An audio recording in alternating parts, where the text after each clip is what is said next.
Halo Sobat Fitness, Coach Uyap di sini. Kemarin aku sempat ngajuin beberapa pertanyaan di Instagram aku.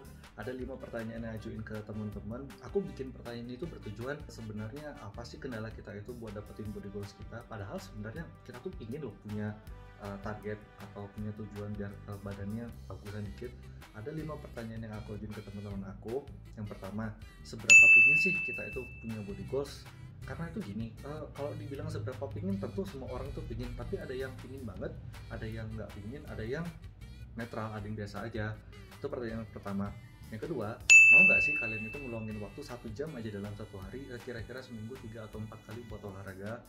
Yang ketiga, kalau misalnya kalian ditanya buat ngitung asupan kalori kalian, yang harus ngitung-ngitung sehari harus masuk berapa nutrisi, sehari harus masuk berapa gram protein, itu kalian mau nggak sih nyatet?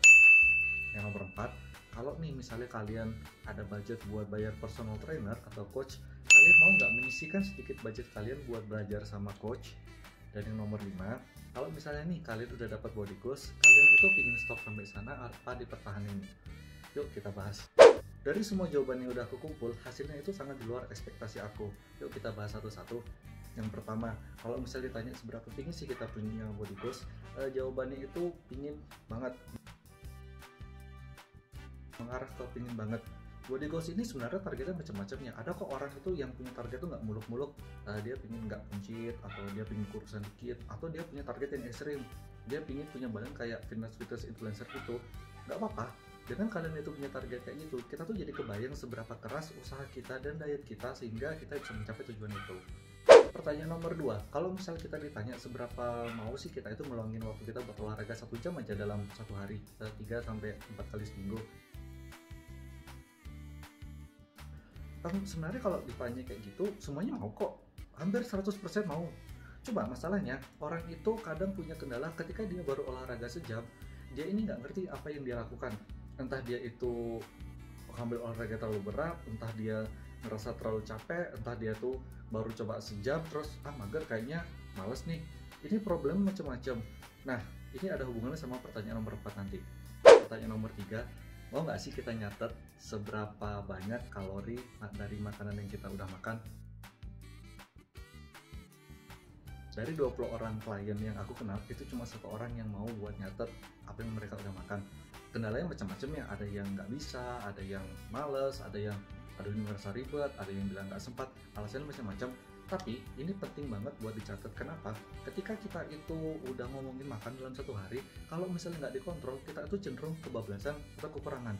Anggaplah gini, misalnya kita itu butuh kalori 1800 dalam satu hari. Ketika kita tuh udah mendekati 1800, kadang itu kita cenderung nggak sadar loh. Kadang bisa aja kebablasan sampai 2100. Atau kalau misalnya kita lagi makannya harus dikurang-kurangin, ketika limitnya itu 1800, dan kalau mau diet itu harus defisit kalori kira-kira 10-20%, yang mungkin kira-kira 1650 kalori. Kadang kok udah lebih dari 1800. Ini kenapa kok penting banget buat dicatat? Kelihatannya ribet, tapi itu awal-awalnya aja kok. Kalau udah terbiasa nggak seribet yang kalian kira.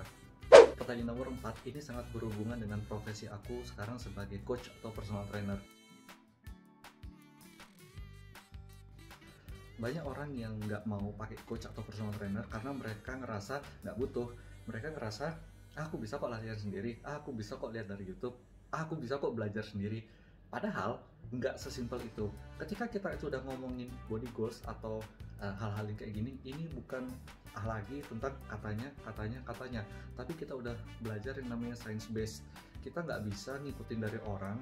Bisa aja kalian sama teman kalian, anggaplah 2 orang itu nge-gymnya bareng-bareng, tapi ketika olahraga bisa aja salah satu dari kalian itu fitness levelnya berbeda.